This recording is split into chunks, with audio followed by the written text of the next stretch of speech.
ভালো, মুখও ভালো, কিন্তু কর্মটা খারাপ। বৌমা খুব সুন্দর, একেবারে বংশীয় বৌমা। বলে হ্যাঁ বৌমা লাগেছে খুব সুন্দর গো, কিন্তু বাড়ির খোঁজ নিয়ে দেখলাম শ্বশুর শাশুড়ি খেতে যায়। তাহলে বৌমা সুন্দর, বংশীয় মেয়ে, কিন্তু কর্মটা তার খারাপ, শ্বশুর শাশুড়ি দেখে না। তাহলে বৌমা ভালো ভালো না। তাহলে পদকর্তা বলছে তোমার মনও ভালো যাবে, মুখও ভালো যাবে, কর্ম সঠিক হতে হবে।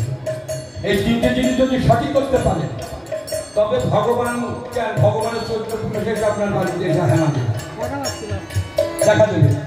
কারণ তো উনি আমাদের দেখা দেওয়ার জন্য আকুপাকু করে।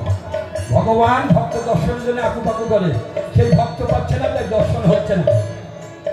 মেলার মধ্যে যদি ছেলে হারাই যায়, মেলার মধ্যে ছেলে হারাই গেছে, ছেলে বাবা বাবা বলে ডাকছে, আর বাবা স্বপন স্বপন বলে ডাকছে, কিন্তু ছেলের ডাক বাবা শুনছে না, বাবার ডাক ছেলে শুনছে না।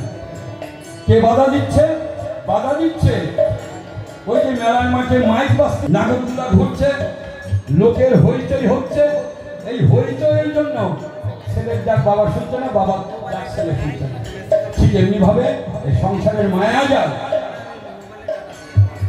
আমার বৈভব, আমার পুত্র, আমার পরিজন, এই করতে করতে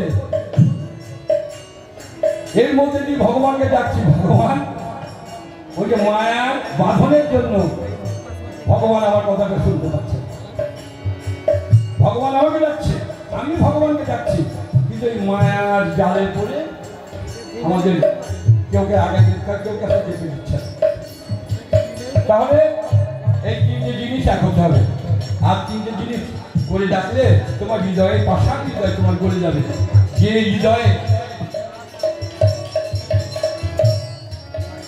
এই তুই গাঁজা খাচ্ছিস কেন? আমার মন চাইছে। এই তুই হিরোইন খাচ্ছিস কেন? মন চাইছে। তুই ওর টাকা মারলি কেন? আমার ইচ্ছা হয়েছে। ভাই আমার গোবিন্দ